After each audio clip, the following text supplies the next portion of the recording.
Hi there. My name's Andy Brown. I'm the owner of Once in a Lifetime Travel. I just wanted to talk to you quickly today. I was on my way home from a travel planning appointment with a client, and it just kind of struck me all of a sudden that, no matter who I'm working with, I'm always giving the same tips, kind of my pearls of travel to help them just really feel more confident and feel excited about what they're doing, knowing they're on the right track. So I thought while my hair looks good and my kids aren't home yet, that I would quickly put this into video form. Anyway, so here we go. My once in a lifetime travel, Andy Brown's 4 Pearls of Travel. Number 1, this is the biggest tip I give everybody, and just really take it to heart. And that is that everyone will have an opinion. When people find out that you are going to, or planning to go, or dreaming of going to Italy, they are going to remember their trip. They're going to remember the best restaurant they went to, the best city, the best way to travel, the best tour guide. It's just how Italy is. That's how Italy affects people. People start to really bond, and they just have had one of the best experiences of their life, and they want you to have that as well. So I tell everybody, just be ready. People are going to tell you what you have to do, that you have to experience what they did, and just smile and nod. And, if you want to, jot it down, look it up. But just know that Italy is spellbinding, and just because it's their favorite place, it doesn't mean you have to go there, because your trip is going to be amazing, even if you don't follow your friends, neighbors, coworkers, boss, whatever's advice. So just remember that. Smile and nod, say thank you, and take everything people say with a grain of salt. Number 2, and this is a big one, especially for first-time travelers.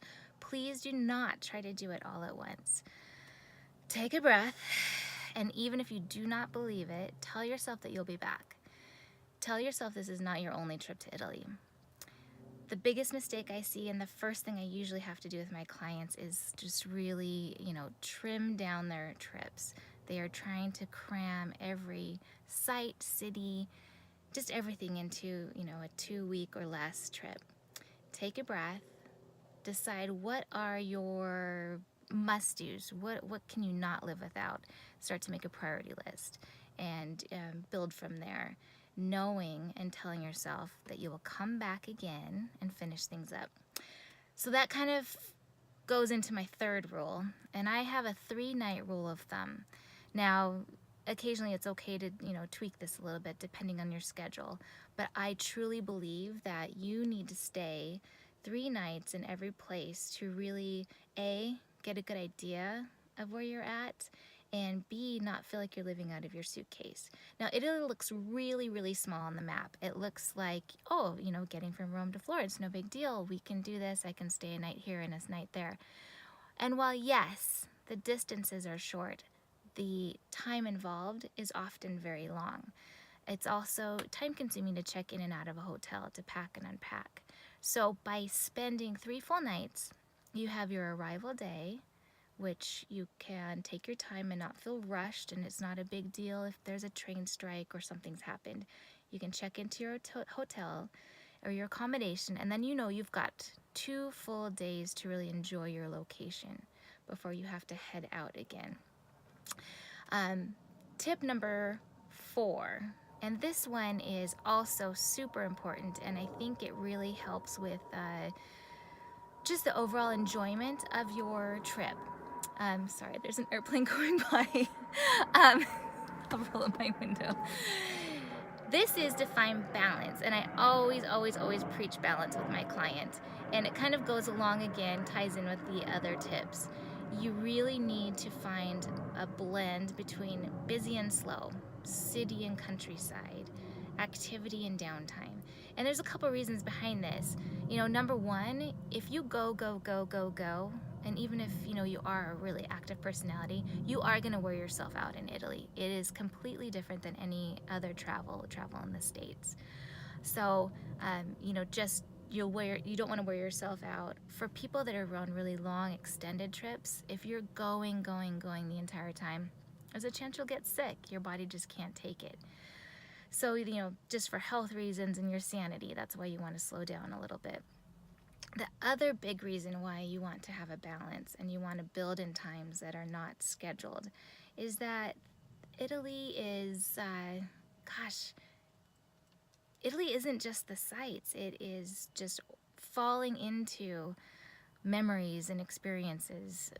Taking your time and enjoying a cappuccino on the piazza and starting up a striking conversation with somebody. It's the little opportunities that aren't planned that really add depth to your trip. One other suggestion I have just for finding balance too is to try and break up your cities. Just noise and the constant stimulation can get to be a little bit much. So if you can, rotate those trips. People that are having longer trips, like I would say 2 weeks or longer, it is fantastic if you can find what I call a vacation within your vacation. This is a spot that's maybe, 4 or 5 days where you get to, sorry, more airplanes, where you get to really unwind and really enjoy and soak up the culture. Try to find, at this time maybe experiences like cooking lessons or something that you really get to meet locals and really connect. So those are my 4 pearls. 1, smile and nod. Everybody has an opinion. Number 2, follow my 3-night rule as much as you can. I guess I'm getting these out of order. Number 3, do not try to do it all. Take a breath, tell yourself you'll be back. And number 4, find balance. All right, I hope this helps. I want to really make sure that you are taking a breath, feeling great about this trip, really just cutting out the buzz and the things that make you stressed, and enjoy getting ready for this experience because you will love it. You will not regret it. This is going to be an amazing adventure. All right, a presto.